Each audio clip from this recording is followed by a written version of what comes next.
Vou de casa. Seja bem-vindo. Que maravilha. Nossa, que beleza. Que beleza, digo eu. Surpresa boa. Ah. Beleza. Como vai? Tudo bem? Tudo ótimo, graças a Deus. Paz, vamos lá, gente. Vambora. Desculpa a invasão aí. Não, você pode invadir. Tem problema não? Aqui é seu reduto também. É, eu sei, essa casa é sempre aberta, né? Não é? Isso aqui é igual coração de mãe. Ai, onde é que a gente pode conversar? Olha, você escolhe.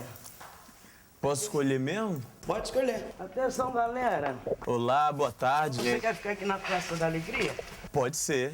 Ah, mas a Praça da Alegria estamos costurando. Ah, estão fazendo o quê? Aqui é a roupa do Carnaval do Maranhão, que você é homenageada lá, né? A turma do Quinto. Tá tudo bom? Aí você vê por aqui, se você, gente, bota mais cadeiras. Podemos sentar ali? Olha aquele cantinho da roseira? Aham. E pra lá. Todos os cantos aqui tem nome? Não, aqui tem, ali tem a Beco do Viado. Tem uns nomes de rua que tem no Maranhão mesmo, né? Ah, tá. Ali tem um Beco do Quebra-Bunda, que é lá na minha escada. Aham. E Boco do Cagaosso. O Maranhão tem uns nomes de rua bem específicos, né? Específico. Você precisa ver.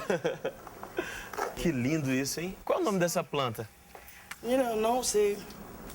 É uma homenagem à mangueira, essa planta aí. Você tem uma ligação muito forte com tudo que é das suas raízes, né? Porque o Maranhão sempre é o seu assunto, a mangueira sempre é o seu assunto. Por que é isso? É porque o Maranhão sempre é meu assunto, porque meu umbigo está plantado lá. Mangueira sempre vai ser meu assunto, porque sempre foi minha paixão. E como a mangueira está enraizada na minha vida desde antes de eu vir do Maranhão, eu conheci na revista O Cruzeiro, a ala de baianos, aquelas cores, me enfeitiçaram. Eu falei, eu vou conhecer essa escola. E tô aí hoje, tô aí até hoje. O espelho está no ar.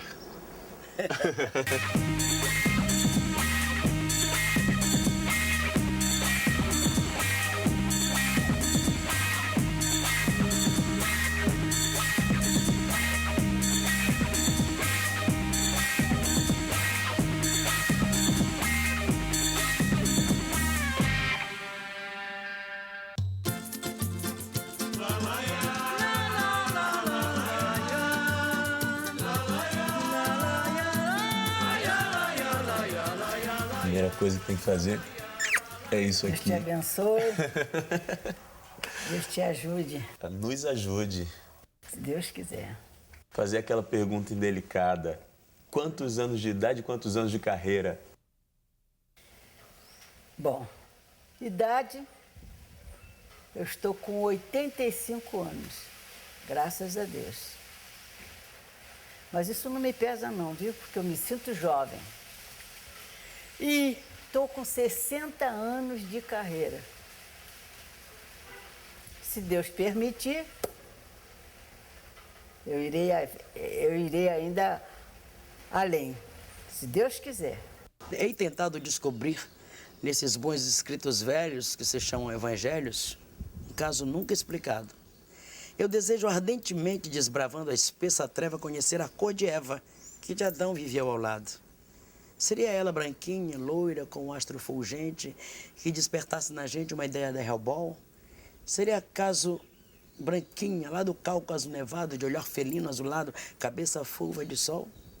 Seria negra, negrinha, de cabelos retorcidos, enroscados e tecidos como ninho de japi, parecendo lá no céu um ponto de exclamação que, tendo a cor de carvão, não quisesse estar ali? Não, não creio. Creio apenas, quando eu fico a contemplar-te, que com muito engenho e arte Deus fez a mulher primeira, assim. Nem branca, nem preta, nem loura, nem cafuzinha, mas fê-la assim, bonitinha, um tipo de brasileira. J.G. Jorge. Nossa, que lindo. Naquela época, nos colégios, tinha um concurso de poesias, né? Para quem poesia. dizia a melhor poesia. Uhum. E eu sempre tirei no segundo lugar, porque eu tinha uma colega que era fera, Fátima, que ela dizia uma poesia muito bem. E eu sempre quis procurar uma poesia para mim acabar com ela, mas não conseguia, porque ela era muito boa naquilo. Podemos falar sobre tudo? Pode falar sobre tudo, não tem segredo. Ah, então pronto. Então o primeiro segredo que a senhora vai desvendar é a infância. A senhora podia contar um pouquinho como é que foi a infância? E a infância foi num colégio interno. na Escola Orsina da Fonseca. Eu fiquei órfão de pai e mãe, de pai aos 3 anos. E com 10 anos a minha mãe faleceu e eu então fui para a Escola Orsina da Fonseca. Fiz o meu primário e eu fiz o meu ginásio lá e saí de lá com a idade de 17 anos. Eu fui para a casa de um tio, que era chorão.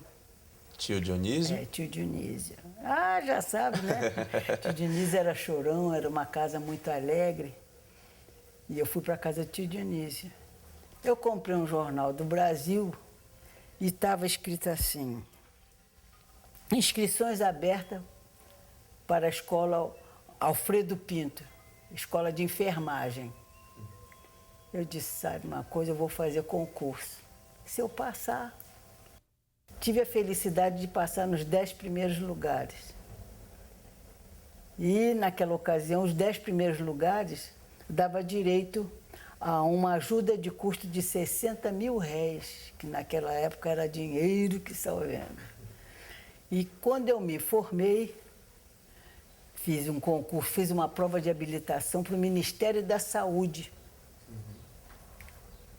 E passei e fui trabalhar na colônia Juliano Moreira, de doentes mentais. Depois dos 8 anos como enfermeira, eu cismei e fui fazer o curso de assistente social. E trabalhei mais 30 anos como assistente social. 30 anos. Ao todo, 38 anos de serviço público. Foi quando, então, eu me aposentei e me tornei artista. Que eu cantava muito, gostava de cantar. Você lembra do seu primeiro contato com a música? Fui menina ainda que meu pai, ele ensinava música lá em casa. Ele tinha os alunos dele, né? Todo músico de sopro, né? E também, e aí de tardinha, meu pai gostava de sentar. Eu achava bonito meu pai copiar arranjos para a banda, que ele era mestre da banda da polícia. Meu pai sempre teve uma cópia muito bonita musical, né? O traçado dele era rápido. E aí eu pegava, me lembro desse gesto dele pegar, molhar a tinta no tinteiro, fazia nota, pegava o mata-borrão, fazia assim. Aquilo era um processo que eu achava bonito. Até que um dia falou, minha filha, você quer aprender? Eu digo, eu quero. Mas primeiro você vai ter que aprender música, pra você saber o que você está escrevendo. E aí eu fui aprender música, né? Teoria musical, né? Que era pelo método Pascoal Bona. Fiquei curiosa, aí meu pai ele perguntou se eu queria aprender a tocar alguma coisa, eu aprendi a tocar trompete, clarinete, sax alto. Mas minha mãe não queria, minha mãe queria que eu tocasse mesmo era acordeão ou piano, que era o instrumento das moças da cidade. Aí meu pai dizia, minha filha vai aprender a tocar acordeão é um instrumento para cego. Tinha preconceito. Falava, não, chefe, que isso? Sivuca e Luiz Gonzaga tocam isso tão bonito. Não, mas esses são eles. Eu quero que minha filha toque instrumento de sopro. E aí eu fui tocar instrumento de sopro e gostei muito. Até hoje ainda toco meu trompete por aí. Toca trompete? E...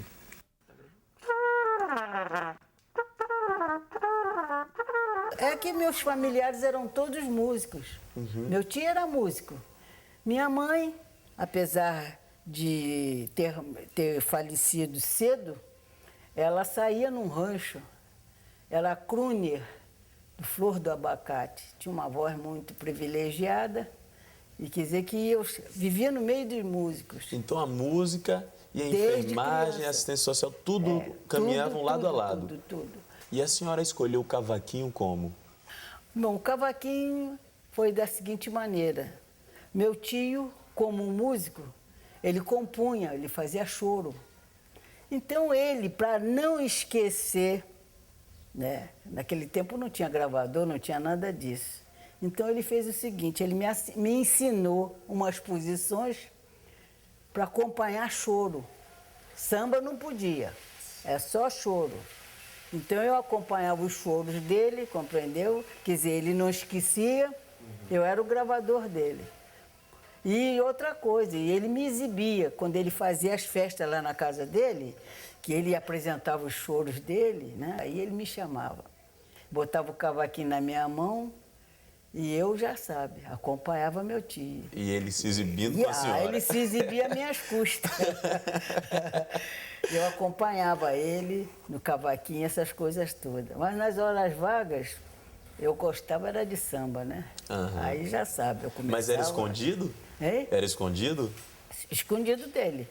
Porque ele, não, nada de samba, eu quero você só acompanhando o choro. Mas as posições que ele me ensinava, eu aí, dali, eu tirava para acompanhar samba e compor.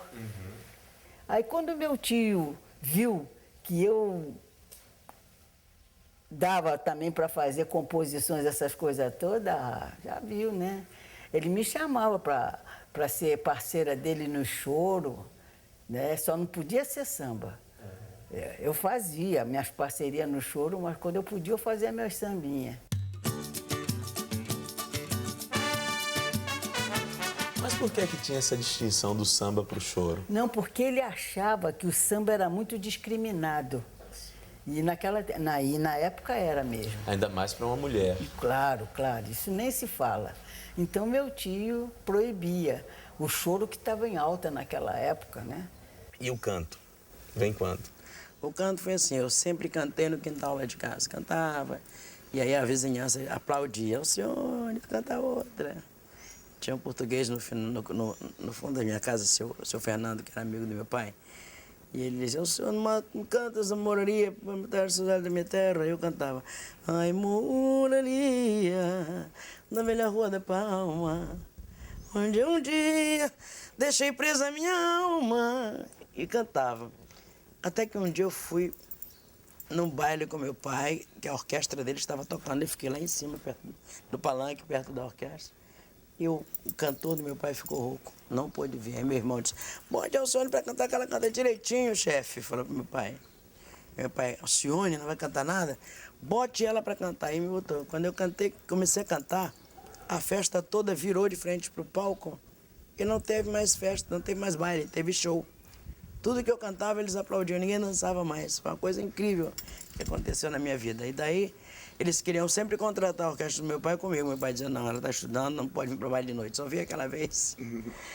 Mas foi assim meu primeiro contato com o canto.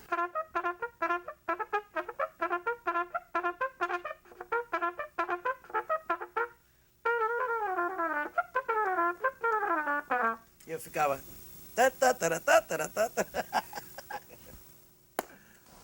E aí, a senhora falou que depois da enfermagem se aposentou e virou artista. Como foi que foi essa entrada no mundo artístico? Mas aí foi o seguinte, porque eu gostava muito de cantar. E o pessoal, como sabia que eu tocava cavaquinho, porque com aquelas posições que meu tio me ensinava, eu pintava. Todo canto que eu ia, eu não tinha cerimônia. Quando começava lá, eu persava a mão no cavaquinho e tocava meus samba. Quer dizer, já fazia divulgação do que eu fazia. E outra coisa, eu tive a oportunidade de ser aluna da esposa de Heitor Villa-Lobos, né? E ali eu tive muita oportunidade de fazer parte de canto orfeônico. Eu pertencia a canto orfeônico. Eu ia muito à rádio, a esses lugares todos. Então, tive convite para me apresentar. Levava meu cavaquinho, cantava, me apresentava e dançava. A senhora gostava de dançar? E demais. É mesmo? Demais, porque tem o seguinte, o meu tio, todo ensaio que ele fazia na casa dele virava festa. Que os amigos todos se reuniam, né? Aí ficava aquela animação, né? Fazia aqueles comes e bebes. E eu ficava no cavaquinho, já sabe, a gente aprendia a dançar, aprendia uma porção de coisas ali. E você considera o seu estilo, o seu jeito de cantar um jeito único? Eu considero. É por isso que eu estou dizendo isso. Eu aprendi a cantar ouvindo muitas cantoras, né? Eu aprendi a cantar ouvindo Nubia Lafayette, Dalva de Oliveira, Ângela Maria. Essas mulheres são as vozes românticas, né, da América do Sul, eu diria. E depois eu tive um conhecimento de Mahalia Jackson, Ella Fitzgerald, Sarah Vaughan, essas cantoras americanas. Acho que a voz feminina é tudo, ela pode tudo.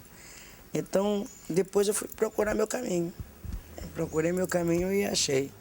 Mas eu sempre, de vez em quando, tenho um pouco dessas entidades na minha voz, que eu pego e coloco numa música. Ninguém diz esquina igual a Angela Maria. Esquina! Alguém diz? Ninguém. Então, de vez em quando eu recebo um pedacinho da entidade delas e coloco na música. Que maravilha. E quando foi que você decidiu, você disse assim, bom, vou viver de música? Eu disse, vou viver de música. Eu falei pro meu pai, quero ir pro Rio de Janeiro, que eu quero cantar, quero fazer minha vida. Meu pai falou, não, você se formou agora, tem que ensinar 2 anos no Maranhão. Eu ainda ensinei 2 anos no Maranhão, sou professora primária. Ensinei no Colégio São Luís, mas fui expulsa desse colégio porque um dia os alunos pediram para me tocar um trompete. No final da aula eu fui tocar o trompete muito estridente. O diretor viu lá de baixo e falou, isso aqui não é um teatro, a senhora está despedida. Me despediu. Aí, depois desses 2 anos, meu pai disse, agora você pode ir para o Rio de Janeiro. Ainda trabalhei 2 anos na Marechal Floriano, numa casa que vendia disco, Império dos Discos. Eu vendi muito artista, ganhava comissão muito em cima de Roberto Carlos, Lafayette, Agnaldo Timóteo, esse povo todo, né? Aí de lá, um belo dia, eu vi um programa de televisão chamado Cenas de Sucesso na TV Excelsior. Daí que eu fui fazer esse programa e ganhei. Tirei em primeiro lugar todos os domingos, fui contratada, depois fui cantar na noite, aí a história foi se desenrolando, né? E a senhora se descobriu compositora com Thier? Agora, com o Thier foi a coisa mais engraçada. Eu não tinha boneca, não tinha nada. Aqui na época a família era pobre, então nada de boneca, eu fazia minhas bruxas, me aprendeu para brincar com boneca, essas coisas todas. E esse meu primo, chamava-se Antônio dos Santos, tinha apelido de Fuleiro. Ele pegou um passarinho, que era justamente o Thier, e me deu de presente. Então o Thier para mim foi tudo. Para mim o Thier representou a minha boneca. Então todos os versinhos que eu fazia era para o Thier. Foi quando eu fiz Thier, Thier, olha lá, Oxá. Esse olha lá, Oxá era a minha avó, que ela fazia uma advertência que a gente pintava muito, né? Quando a gente fazia a nossa baguncinha, a vovó então dizia, olha lá, Oxá, tia, olha lá. Quer dizer, ela fazia uma advertência. Se a gente continuar, você já sabe, né? Pau comigo. Dava castigo, né? Então, eu aproveitei e fiz Thier, Thier, olha lá, Oxá. A minha avó, Thier, Thier, olha lá, Oxá. Passarinho estimado que me deu inspiração. Nos meus tempos de criança, guardei na lembrança essa recordação. Thier, Thier, olha lá, Oxá. Thier, Thier, olha lá, Oxá. Aí meus primos fizeram. Bem que vovó me dizia criança, olha lá, tome cuidado. Oxá, esse seu passarinho está mal acostumado. Thier, Thier, Thier. Olha, isso daí saiu muitas vezes no nosso bloco. Com 12 anos? Com 12 anos. Deus abençoe. Deus abençoe. E foi fácil começar a se sustentar de música? Olha, pra mim não foi não, porque eu precisei procurar emprego. E eu era muito magrinha na época, de frente parecia que eu tava de perfil, menino. E de perfil parecia que eu já tinha ido embora. Então o pessoal olhava pra minha cara, não dava muita coisa por mim. Não, passe amanhã, todo lugar. Aí foi quando eu cheguei no Beco das Garrafas, eu me lembro muito bem. E tinha um rapaz ensaiando umas bailarinas. Eu com meu trompete numa sacola da Casa da Banha. Nessa época era a Casa da Banha. Mas ele insultava as mulheres de tudo e quanto é palavrão que você podia imaginar. Eu falei, poxa vida, será que esse moço vai dizer um palavrão desse pra mim? Eu vou dar com esse trompete na cara dele, se ele cair na besteira de me dizer um palavrão daqui. Mas como disse que eles conhecem cara de tambor que amanhece, ele olhou pra mim e falou, e você? O que é isso aí nessa sacola? Eu falei, meu trompete. Você toca isso? Eu falei, toco. Então, sabe ali, canta uma coisa, sabe cantar? Eu digo, sei. Eu me lembro bem do pianista Carlinho Cara de Cavalo. Eu cantei, do you know the way to San Jose? I've been away so long, I may go wrong and lose my way. Porque a gente tinha na cabeça que, sabendo cantar inglês na noite, já ficava logo empregado. E foi dito e feito. Aí ele toca o trompete. Eu toquei um número de trompete, St. Louis Blue, com o menino que estava tocando piano. Ele falou, tá bom, 5 cruzeiros por noite, você já pode ficar. 5 pau. Eu pagava 80 numa vaga, sobrava 70, né? Depois eu comecei a trabalhar em outra casa. Aí eu trabalhava em 4 casas na noite. Vivia bem. Fazia crediário na Ofertex. Até que eu procurei realmente seguir o conselho de Jair Rodrigues, que foi ele que me conheceu na noite, em São Paulo, no Blow Up. Eu cantava com Tânia Maria, que hoje está nos Estados Unidos, né? Então está na França, pianista boa nossa. E ele falou, senhor, nega, você tem que... Eu ia embora para a Europa, passar 2 anos. Você tem que ficar no Brasil. Eu queria lhe apresentar para o meu diretor artístico, Roberto Menescal. Eu falei, agora eu não posso, eu tenho que viajar. Quando você voltar, você me procura? Procurei e Jair Rodrigues é meu padrinho, que foi ele quem me apresentou para o disco, para Roberto Menescal na Hoje Universal.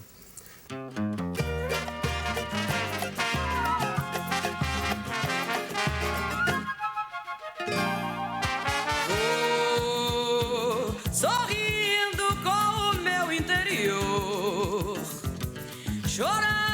Qual foi o primeiro samba que a senhora compôs? Bom, o primeiro samba que eu fiz foi Amor Inesquecível. Esse Amor Inesquecível foi a coisa mais engraçada. Eu estava em casa. E teve alguma inspiração? Não tive inspiração nenhuma. Com esse não. título? Não, ainda era garota ainda. Tá. Não dava ainda para... E meu tio, sob esse ponto de vista, ele era rígido. De maneiras que, então, em casa, ali entre meus parentes, aquelas coisas todas, eu fiz uma letra e botei música. E eu tive uma oportunidade de ir a uma rádio, me apresentar. E quando chegou na rádio, eu cantei essa música. Não sei se ela ainda é viva até hoje.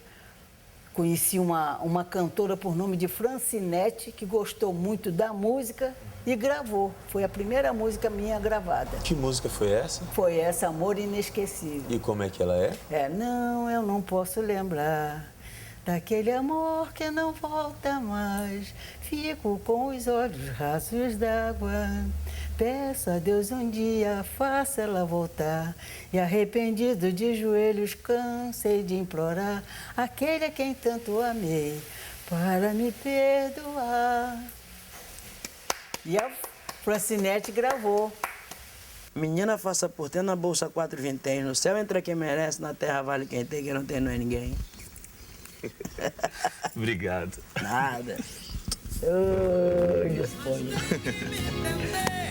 Vem te seduzir, só pra me deixar louca por você, só pra ter alguém que me sempre o seu suor por um segundo de amor.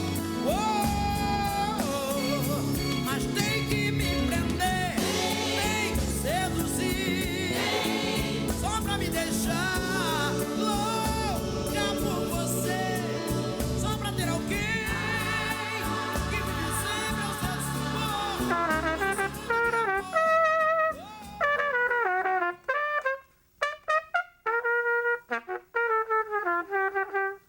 Rosas para alguém triste, lindas rosas rubras perfumadas. Às vezes eu tiro uma onda também, tiro onda.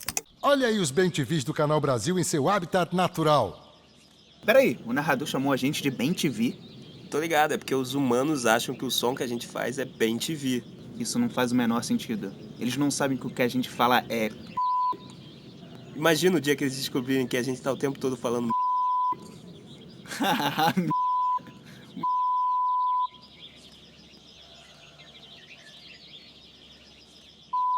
Tá, chega. Já deu.